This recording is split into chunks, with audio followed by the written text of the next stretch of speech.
Gumboro is calling Dan Gaffney. Details, call 684-3633. Refreshments will be available. The Greater Millsboro Chamber of Commerce will host a photo album workshop Saturday, April 19th from 8 a.m. to 4 p.m. You always put on a tie. Yeah, every day. This is, I mean, I didn't dress up for you. I'm sorry, but I didn't dress up for you. I put on a tie for you. Thanks. No, I mean, we dress this way every day. We have so much going on, people coming in. Sure.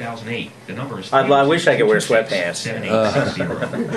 Hi, I'm Bruce Bauer with Coldwell Banker Resort Realty. Because we are If you're ready, we'll start. Satisfaction, we are constantly surveying what our clients think of their experience with Coldwell Banker Resort Realty. During the past year, you gave us the highest possible rating in every area and on every question we asked over 98% of the time. I especially enjoy reading the extraordinarily positive remarks in the comments section of our survey. If you're in the market to buy, sell, or rent real estate in coastal Sussex County, come see why our clients are our biggest fans. You can contact one of our highly respected agents in Lewis at 645-2881 or in Rehoboth Beach at 227-5000. That's 645-2881 or 227-5000. Also, for information on all things relating to coastal Delaware, including a database of all available Sussex County listings, just visit us on the web at www.cbanker.com. That's www.cbanker.com. 92.7 FM WGMD. This is the Talk of Delmarva. 6:35, 25 before 7 o'clock. In the studio, we have co-directors of an organization called Jews on First. And I believe that means First Amendment. And we have with us Jane Hunter and Rabbi Haim Beliak. He's from Los Angeles. She's from D.C. And I'll ask you to lean right up to that microphone, Haim.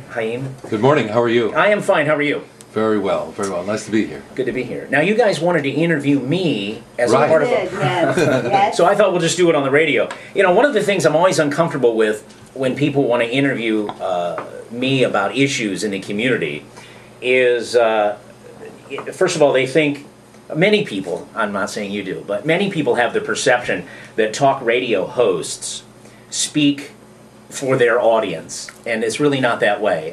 Nor do I speak for them. They don't speak for me. My opinions are my opinions. The audience doesn't always agree, and so it's very difficult when people say, well, what does your audience think about a certain issue? It's really hard to answer. So I thought, if you wanted to come in and talk to me, that's fine. Maybe some callers could chime in, and we could learn a little bit about your organization, too. Sure. Which Well, would be great. first of all, we enjoy very much being here, and one of the things that we feel very strongly about is that radio and the media does play a role in at least providing a public forum for people to express their ideas, especially in talk radio. Absolutely, and that's why you're here. So you wanted to interview me. I don't know what you're looking for, and maybe you can tell me a little bit about the project you're doing, and then a little bit about what you want to know from me. Well, the project that we're doing, we covered the, probably from a perspective a bit different than many of the people in the community here viewed it, but we covered the Indian River School Board case that has just been settled from a perspective of how is this for the parents of Jewish kids going to school. And we are now back because we're very interested in how people in the community are reacting to the settlement and to new policies that the school board is going to institute. And we know that a lot of discussion of the case happened at this radio station, and so that's why we called and asked you if you would talk with us. Great. So fire away, Jane, or Rabbi, if you'd like to ask questions, I'm ready. Problem with teaching the Bible from a non-confessional perspective. And indeed, the Bible in some ways is a book that brings us together and divides us. That's why we have all these churches. Why don't we focus on the bringing together part? And here I think the bringing together is really about what happens in the rest of the day at school. Using religion as the only thing that brings us together is a mixing of nationalism and I don't think she said the only thing that brings us together. So I think we ought to recognize that Religion is something we do primarily in our churches and synagogues. Right. Our public schools are public, and one of the bitter experiences... My belief goes with me everywhere, not just in my church. Sure, but remember that our Constitution understood the danger of religion in the public square when it is not allowed to be... I think they understood the benefit of it as well. Yes, the benefit, and so it's a question of not the fundamentalism of one side or the other. You guys never did answer my question about... Which one? You skirted my question about the mentioning of Jesus. Let us take it. The name Jesus. You skirted my question on that twice. Not really. Maybe it's the rabbi. You didn't want to end up saying, no, you shouldn't be allowed to say it. I understand that. What we're saying instead is it shouldn't come down to a question of being allowed or not.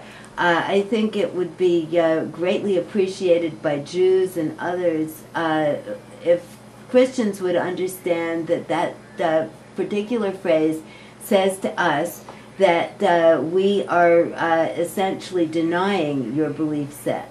And I think you can... As a Christian, can I apologize to you both if you ever felt that way?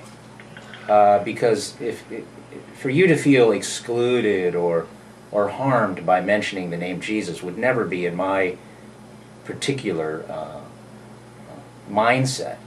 Apology so please apologize, but understand also. Let me apologize to you if you thought that by saying Jesus you were excluding the idea of praying to God, because when we say God, we get to include everybody. You're on the air. Hi, everybody except the non-believers. Hi. The open market of free religion. That means that if we have that open market, the government does not step in to say, my religion, because I'm the majority here, is what decides things. Everybody has minority rights, whether they are a minority here in Delaware or they're a minority wherever in New York City or wherever. Forget all this issue. I'm just interested in talking to you as a rabbi.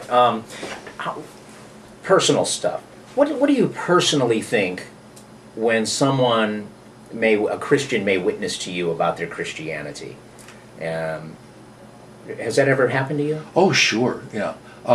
In general, my approach when people begin to witness to me and they know that I'm a rabbi is to say that they don't respect Judaism. That is, there's an assumption here that Judaism... You think they don't respect Judaism? Right. In other words, there's an assumption that... Like if I was witnessing to you, you would think... Like earlier I mentioned that I became a Christian or whatever. Do you think that meant I didn't respect you? You weren't witnessing to me. You were telling me about your experience. You think I wasn't witnessing to you. Right. Little do you know, Rabbi, I was witnessing to you. But in my first response is... You know what I mean? I was. If people come to my door, I have a response. I'm not coming to your door. I'm just talking in conversation. We were out to lunch, talking about this issue, and I started talking about my Christian faith and what Jesus has done for me, If you've listened to what it means to be a Torah-believing, faithful Jew, and there was an exchange, I would say that's wonderful. Yeah. We're equals meeting on equal ground. And here I would say that there's often an element of disrespect when Christians go out on their missionary work. What do you think was gained, Jane? What do you think was gained, from your point of view, in the actual settlement of the lawsuit that you didn't have before?